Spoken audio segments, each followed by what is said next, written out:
नमस्कार दोस्तों। एक बार माता लक्ष्मी भगवान विष्णु से मिलने के लिए जाती है और कहने लगती है, प्रभु जब मैं आपसे मिलने के लिए आ रही थी तो मेरी नज़र मृत्यु लोक पर पड़ी। वहाँ मैंने देखा कि 3 स्त्रियां जो आपस में सहेली थी, उनमें से 2 स्त्रियां विधवा होकर के दुखी जीवन जी रही थी, जबकि एक स्त्री सुहागन होकर के अपने पति के साथ सुखी जीवन जी रही थी। प्रभु यह बात मेरी समझ में नहीं आई, इसलिए मेरे मन में 3 प्रश्न उठने लगे। अब मैं आपसे यह चाहती हूँ कि आप मेरे तीनों प्रश्नों के उत्तर देकर मुझे संतुष्ट करने की कृपा करें।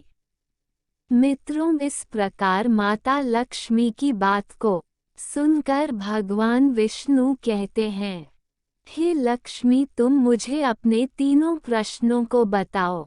मैं तुम्हें तुम्हारे प्रश्नों के उत्तर देकर के पूरी तरह संतुष्ट करने का प्रयास करूंगा। अब माता लक्ष्मी कहती है, प्रभु मेरा पहला प्रश्न है, कौन सी स्त्री समय से पहले विधवा हो जाती है? मेरा दूसरा प्रश्न है, कौन सी स्त्री को जीवन में कभी सुख नहीं मिलता है?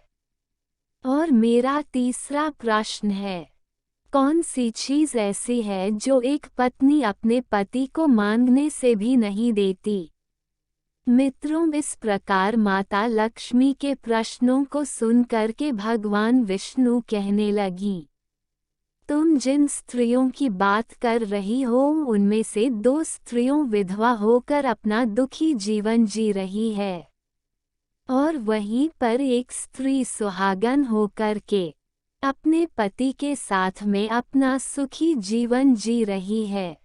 तुम जानना चाहती हो आखिरकार ऐसा क्यों है? तो मैं तुम्हें एक छोटी सी कहानी सुनाता हूँ। इस कहानी को बहुत ही ध्यान से सुनना।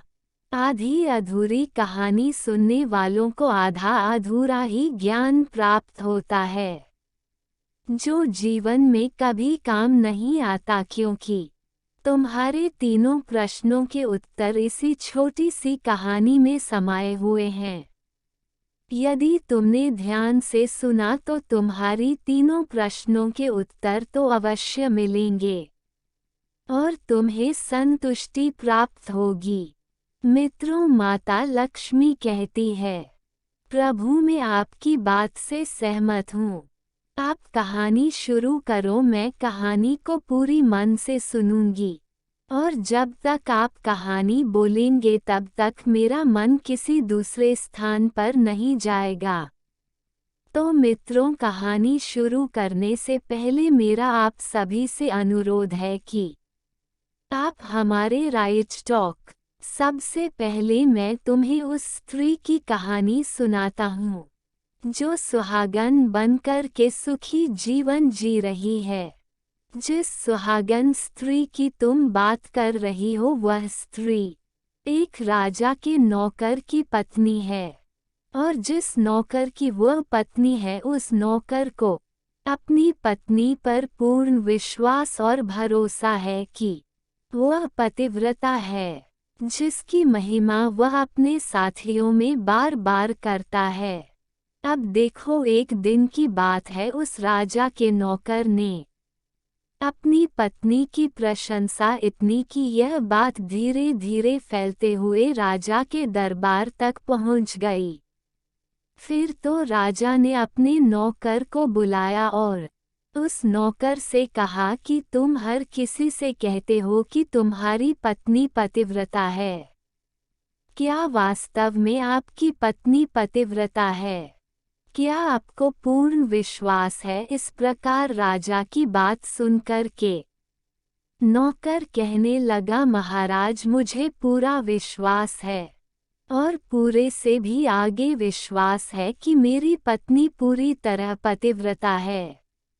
अब इस समय पर राजा का महामंत्री कहने लगता है, यदि मैं तेरी पत्नी का पतिव्रत धर्म खंडित कर दूं तो तुझे क्या सजा मिलनी चाहिए? फिर तो नौकर ने कहा, यदि तुम मेरी पत्नी का पतिव्रत धर्म खंडित कर देते हो तो महाराज मुझे फांसी लगा देना। अब उधर वह राजा का नौकर भी मंत्री से कहता है, यदि महाराज यह मेरी पत्नी का पत्नी व्रत धर्म खंडित नहीं कर पाए तो इनको सजा क्या मिलनी चाहिए? तो राजा ने कहा कि मंत्री को भी फांसी की सजा दी जाएगी। फिर भगवान विष्णु कहते हैं, लक्ष्मी मंत्री ने स्वीकार कर लिया और नौकर से पूछा कि क्या वस्तु लाऊं जिसे तू माने कि मैं तेरी पत्नी का धर्म खंडित करने में सफल हुआ। तो नौकर ने कहा, मंत्री यदि तुम मेरे घर से जाकर के मेरे विवाह के समय पर मुझे एक पटका मिला था और एक कतार मिली थी, वह मेरी पत्नी ने बहुत ही संभाल कर रखी है, जो सुहाग की निशानी मानी जाती है। यदि तू पटका और कतार लाकर मुझे दिखा दे तो मैं मान जाऊंगा कि मैं मेरी पत्नी का धर्म तूने पूरी तरह नष्ट कर दिया है। अब शर्त स्वीकार हो जाने के बाद में वह मंत्री शहर में जाता है और एक दूती से जाकर मिलता है। वह दूती हमेशा एक दूसरे से भिड़ने का काम करती थी और जो काम कोई नहीं कर पाता वह काम करने में वह सक्षम थी। फिर इस प्रकार उस मंत्री ने उस दूती को अपने स्वार्थ के लिए बुलाया और द्वितीय से कहा कि देखो, इस नाम का एक व्यक्ति है, एक व्यक्ति उससे मेरी शर्त लगी है। और फिर उसने उसे शर्त के बारे में उसको सारा कुछ बता दिया। फिर वह दूती से कहने लगा, तू कैसे भी करके उस स्त्री से मेरा संपर्क करवा दे, तुझे जितना धन चाहिए मैं उतना धन दूंगा। इस प्रकार मंत्री की बात सुनकर के दूती कहने लगी, भाई तू उस औरत के बारे में बात मत कर, वह औरत पूरी तरह से पतिव्रता है, तेरी ओर थूकेगी भी नहीं, तेरी शक्ल भी नहीं देखेगी और उनके परिवार के व्यक्ति खूंखार है, तेरी खाल उतार लेंगे। तो मंत्री कहने लगा, ठीक है,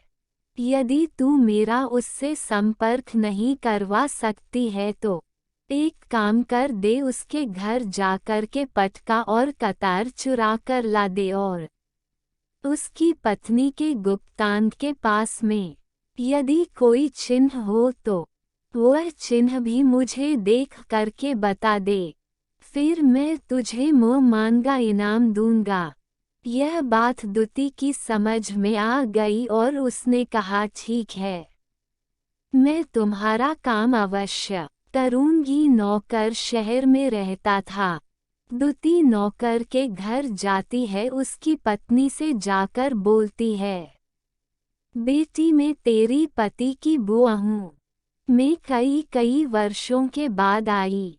फिर उस स्त्री ने कहा, मैंने आपको पहले कभी देखा नहीं, इसलिए पहचान नहीं पाए। और इस प्रकार उस दूती को उस नौकर की पतिव्रता स्त्री ने बहुत बड़ा सम्मान दिया, मगर उसे क्या मालूम था कि यह उसके साथ में छल करने आई है।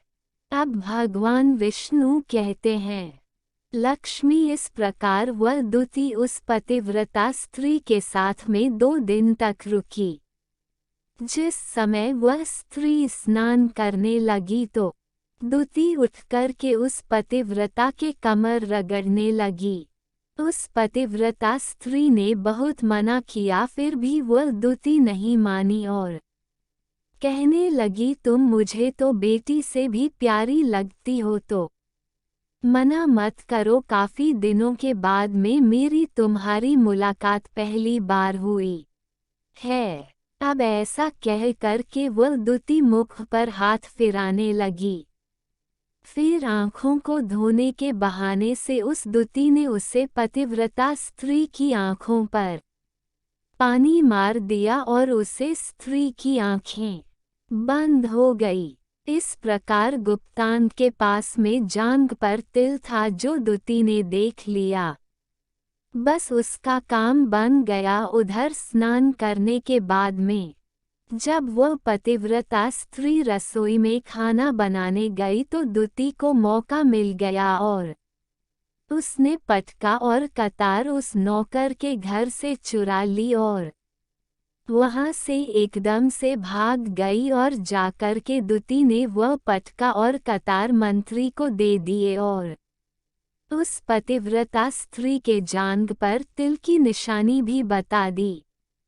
मंत्री सीधा राजा के दरबार में पहुंचा और राजा से जाकर कहा, महाराज मैं नौकर की पत्नी के साथ में 2 दिन बिताए और यह पटका तथा कतार उसी के हाथों से लेकर आया हूँ। फिर तो राजा ने दरबार लगाया और नौकर को बुलाया तथा महामंत्री से सभा में पटका और कतार नौकर को दिखाने के लिए कहा।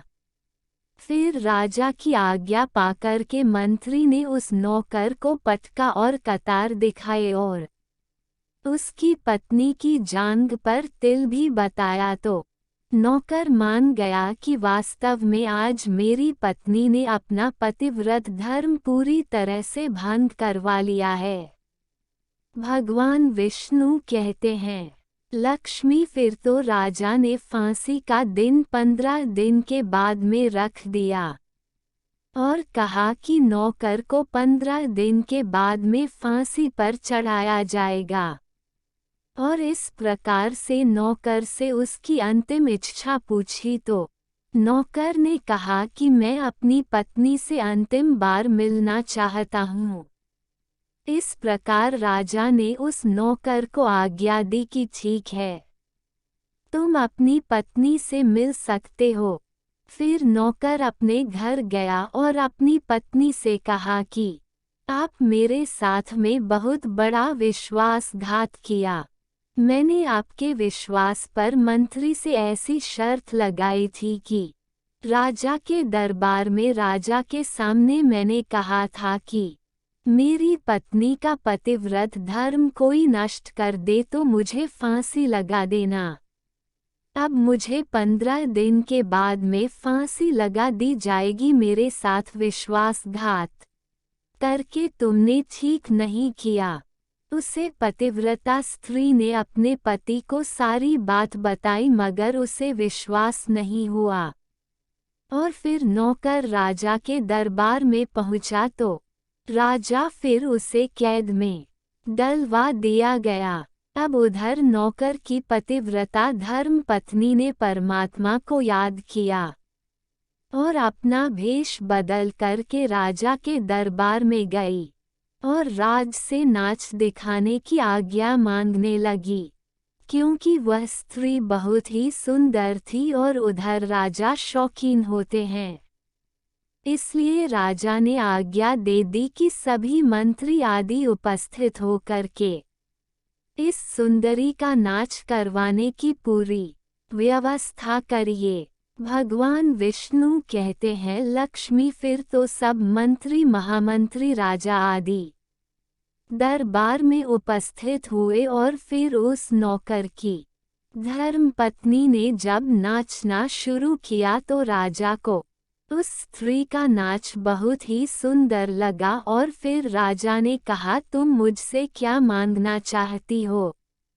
तुम जो भी मांगोगी मैं तुम्हें वही दूंगा।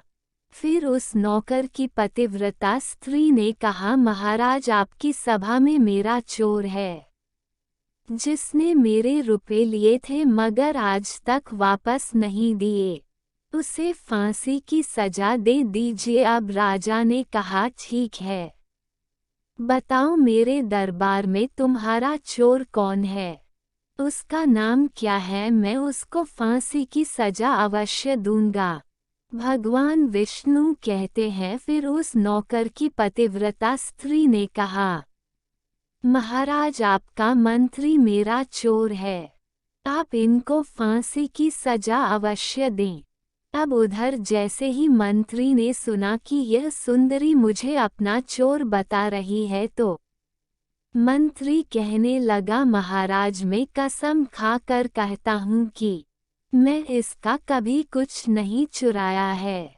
मैंने इसे आज तक कभी देखा ही नहीं है तो मैं चोरी कैसे कर सकता हूँ। मैं आज तक इसकी शक्ल ही नहीं देखी है। अब भगवान विष्णु कहते हैं, लक्ष्मी, जैसे ही मंत्री ने कहा कि मैं सुंदरी की आज तक शक्ल ही नहीं देखी है तो वह सुंदरी कहने लगी, महाराज, यह मंत्री मुझे जानता नहीं है तो आप इससे यह पूछो, यह पटका और कतार कहाँ से लाया था। मैं उस नौकर की पत्नी हूँ जो आपके यहाँ पर नौकरी करता है और आप मेरे निर्दोष पति को फांसी चढ़ाने वाले हैं। अब मैं आपको पूरी दास्तां सुनाती हूँ। यह जो आपका मंत्री है, इसने मेरे पास में अपनी एक दूती को भेज करके मेरी जांघ के तिल का पता लगाया और उसी ने यह पटका और कतार चुरा करके इसको ला करके दी। और आपके मंत्री के द्वारा भेजी गई दूती जब मेरे घर पर आई थी तो उसने मुझसे कहा था कि वह मेरे पति की बुआ है और वह पहली बार आई है, इसलिए मैं उसको पहचान नहीं सकी। और महाराज, जिस प्रकार मैंने उस स्त्री को अपने यहाँ पर बहुत बड़ा सम्मान दिया और अपने घर पर उसके ठहरने की व्यवस्था की, और इस प्रकार उस नौकर की पतिव्रता स्त्री की बात को सुन करके राजा ने दूती को बुलाया। फिर उस दूती ने राजा को सारी सच्चाई बता दी, जिससे राजा ने उस नौकर को रिहा कर दिया और मंत्री को फांसी पर चढ़ा दिया। भगवान विष्णु कहते हैं, लक्ष्मी, इस प्रकार उस नौकर की पतिव्रता स्त्री ने अंत में राजा से कहा, महाराज, मैं अपने पति से बहुत प्यार करती हूँ। मैं एक चरित्रवान स्त्री हूँ, कभी भी मैं अपने पति का नाम तक अपने मुंह से नहीं लेती।